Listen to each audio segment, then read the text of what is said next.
Olá pessoal, sejam todos bem-vindos ao canal Tratamento de Efluentes. Neste vídeo falaremos sobre os principais produtos químicos utilizados no processo de coagulação e floculação. Pedimos a quem não for inscrito aqui no canal que se inscreva, dê o seu ok, ative o sino das notificações e compartilhe este vídeo, pois só assim poderemos ajudar o maior número de pessoas possíveis neste assunto tão importante que é o tratamento de efluentes. Eu estou aproveitando em meio a essa natureza maravilhosa que estou aqui para falar desse assunto com vocês. Eu vou compartilhar a tela com o livro texto do professor Cavalcante, que vai servir como base dos assuntos que eu vou transcorrer a partir de agora. Muito bem, pessoal. Então, quais são os produtos químicos mais utilizados, nesse processo de coagulação e floculação? Basicamente, nós podemos dividir, então, essas etapas em duas: a coagulação e a floculação.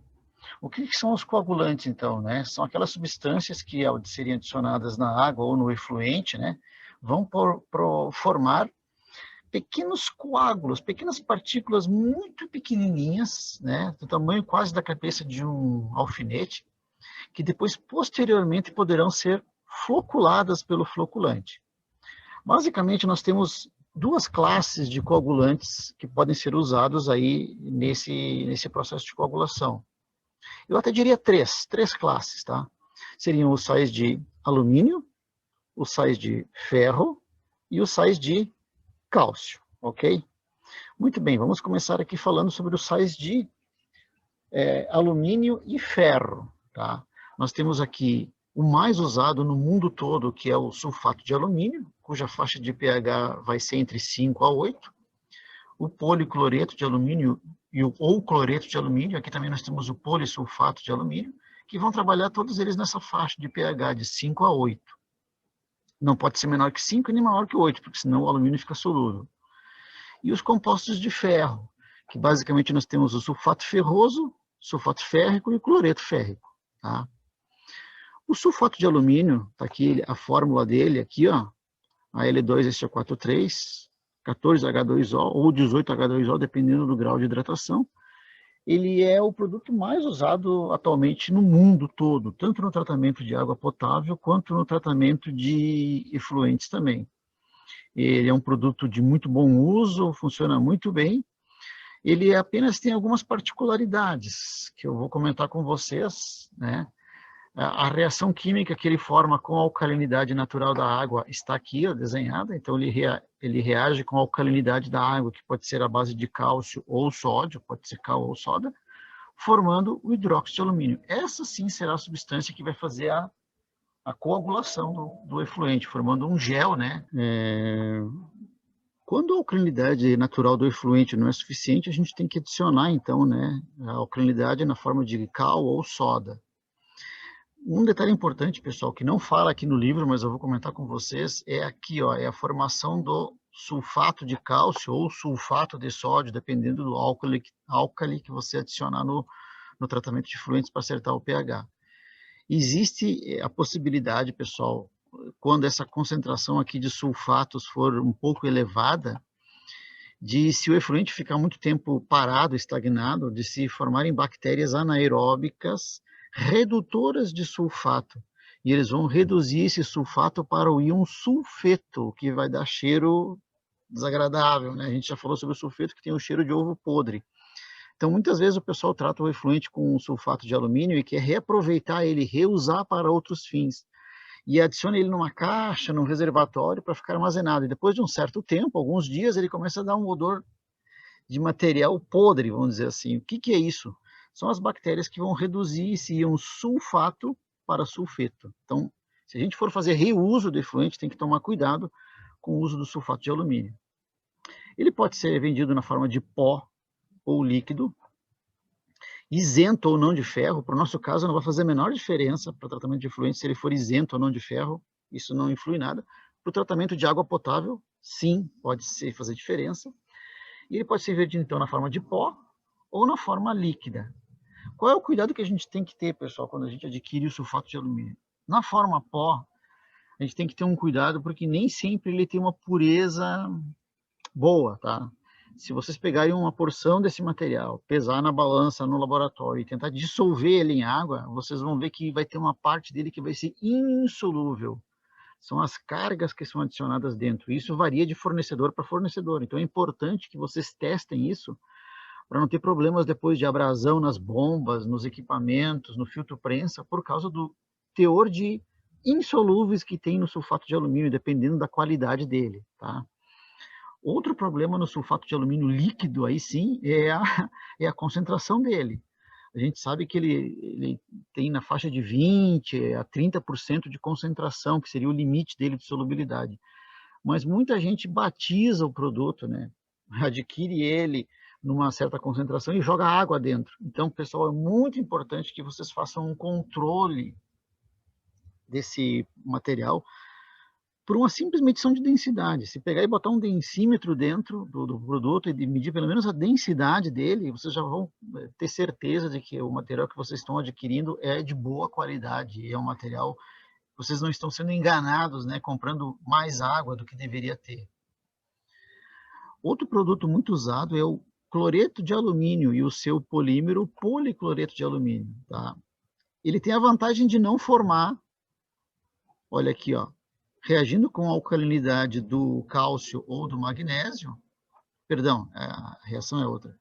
Ele reagindo com a alcalinidade do cálcio ou do magnésio, ele não vai formar os sulfatos, ele vai formar cloretos. Então, se vocês querem reusar essa água e não correr o risco de ter mau odor, vocês podem trabalhar com cloreto ou policloreto de alumínio. Lembrando também que tem uma coisa, vocês estão jogando cloretos daí na água, então essa água vai ter um teor de cloretos maior. Se o uso dela for, por exemplo, para uma caldeira ou um sistema de resfriamento, tomem cuidado, porque aí pode ser pior o uso do cloreto do que o sulfato. Pessoal, cada caso é um caso, não tem como fazer uma regra. Não, é sempre o cloreto melhor, sempre o sulfato melhor. Cada caso é um caso. Além disso, o policloreto de alumínio ele tem um problema. Ele é vendido na forma líquida, né? E às vezes ele pode acabar se polimerizando em excesso na embalagem e formando um resíduo no fundo do recipiente, da bombona, do container, insolúvel, que impossibilita o uso dele posterior. Então, isso é uma coisa que a gente tem que tomar atenção também, tá? Aqui eu falei, pessoal, dos produtos de alumínio que são ácidos. Tanto o sulfato de alumínio quanto o policloreto de alumínio ou cloreto de alumínio, eles têm caráter ácido. Ou seja, quando nós adicionamos ele no efluente, ele vai baixar o pH. E eu vou ter que corrigir esse pH, aumentando ele com soda ou cal. Porém, existe um coagulante à base de alumínio também, que é alcalino, que é o aluminato de sódio. O aluminato de sódio é um produto à base de alumínio, né, que ele tem pH fortemente alcalino. Então, se de repente o efluente de vocês é muito ácido ou tem um caráter ácido e vocês querem economizar produto químico, vocês podem trabalhar com o aluminato de sódio, que ele não vai agregar nem o íon sulfato e nem o íon cloreto. Então, às vezes pode ser vantajoso trabalhar com o aluminato de sódio também, que é pouco usado, mas existe e é possível usar. Nós temos aqui também os íons de cálcio, pessoal, que ele só cita um pouquinho aqui, ó. Os íons de cálcio também podem funcionar como coagulantes dependendo do efluente, principalmente quando o efluente tem bastante sabões, detergentes e tal, porque ele pode formar sabões e detergentes de cálcio. Nós podemos usar o hidróxido de cálcio, o carbonato de cálcio ou o sulfato de cálcio, tá? Que todos eles têm pH neutro, eles não são nem alcalinos e nem ácidos. Lembrando sempre que o carbonato eu posso formar gás carbônico, ou seja, formar partículas de gás e o lodo flotar em vez de decantar. E o sulfato eu tenho o problema de poder formar as bactérias redutoras formando sulfetos. E o cloreto, eu estou acrescentando cloretos à água.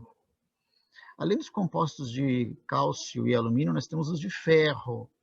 Dos de ferro, pessoal, o mais usado é o cloreto férrico. O cloreto férrico ele é muito utilizado porque ele, dependendo do efluente, ele funciona muito bem, porque ele é o átomo de ferro ele é mais pesado, tem mais massa do que o alumínio, então ele forma um floco mais denso que decanta mais rápido. Outro problema que existe com o cloreto férrico, além da corrosividade dele, por ele ser um produto extremamente ácido, ele tem o risco, às vezes, de deixar coloração no efluente. E sem falar que onde pingar o cloreto férrico, mancha tudo, tá? Fica tudo com cor de ferrugem. Então, ele tem essa desvantagem aí. Ele também é vendido na forma líquida e, como eu falei, com o cloreto, vocês têm que ter cuidado se vocês estão comprando um produto realmente na concentração correta ou estão sendo comprando água. O cloreto férrico tem essa desvantagem aí, né, de formar todo esse problema de coloração e tal. Mas ele é bem eficiente, tá? E quando a gente quer eliminar fósforo, então ele é o produto indicado e adequado. Além dele, também existe o sulfato ferroso, tá? Que ele fala férrico aqui, mas o mais usado é o sulfato ferroso, que também é usado como redutor de cromo, né? Ou outras substâncias oxidantes no efluente, mas é menos usado, tem menos uso. Além dos coagulantes, nós temos os floculantes. O que são os floculantes? São as substâncias que vão através do número de cargas iônicas que ele tem, reagir com essas partículas coaguladas e formar os flocos, que serão grandes e vão decantar rapidamente. Basicamente são polímeros, né, esses floculantes, e nós temos dois tipos de polímeros, naturais e sintéticos. Os naturais, a maior parte são derivados do tanino, se bem que existem estudos já para outras substâncias ainda, mas em uso muito ainda incipiente, como, por exemplo, derivados da moringa olerífera, alguns derivados até do quiabo, por incrível que pareça, estudos, das quitosanas, que estão na carapaça de alguns animais marinhos, mas ainda são testes, né? São usos incipientes. A maioria, então, são sintéticos e são derivados de metacrilatos ou poliacrilamidas, ou aminas ou amidas, tá? E elas basicamente são classificadas em catiônicos, quando essas cadeias poliméricas têm carga positiva, aniônicos, quando tem carga negativa, e não iônicos, quando não tem carga. Eles podem ter alta massa e alta carga, baixa massa e baixa carga, ou vice-versa, alta carga, baixa massa, alta carga, tá? Cada um com suas vantagens e desvantagens e usos específicos. Os polímeros catiônicos, que como tem carga positiva, eles são mais adequados para efluentes cujas partículas coaguladas têm característica negativa. Então, por exemplo, efluentes de característica mais orgânica, têxteis, indústrias alimentícias, tingimento, etc., são muito usados os polímeros catiônicos.